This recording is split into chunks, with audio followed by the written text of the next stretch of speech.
নমস্কার বন্ধুরা, আমার চ্যানেলে সবাইকে স্বাগত। আজকে আমি বানাচ্ছি ডিমের তড়কা। তার জন্য আমি ছোট বাটির 1 বাটি সবুজ মুগ কড়াই, হাফ বাটি রাজমা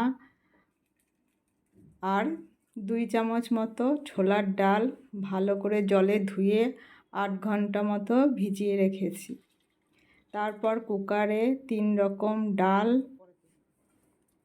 একটা তেজপাতা, একটা বড় এলাচ, 2টো দারচিনি টুকরো দিয়ে জল দিয়ে ওর মধ্যে পরিমাণ মতো নুন, হলুদ দিয়ে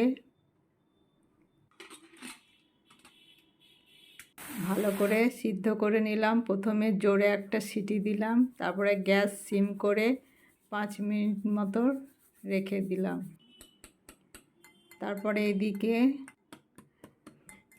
রসুন আর কাঁচা লঙ্কা একটু থেঁতো করে রেখে দিলাম।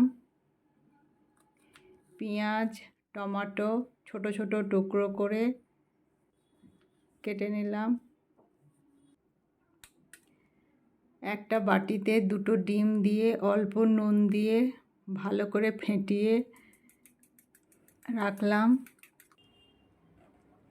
কড়াই গরম করে তাতে রিফাইন তেল দিয়ে পেঁয়াজ কুচি আর রসুন আর কাঁচা লঙ্কা যেটা থেঁতো করে রেখেছিলাম সেটা দিয়ে ভালো করে একটু ভেজে নিলাম।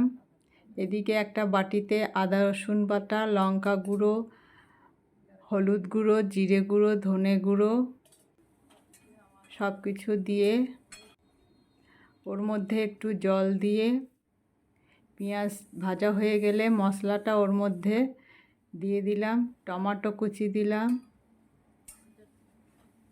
ভালো করে মিশিয়ে নিলাম।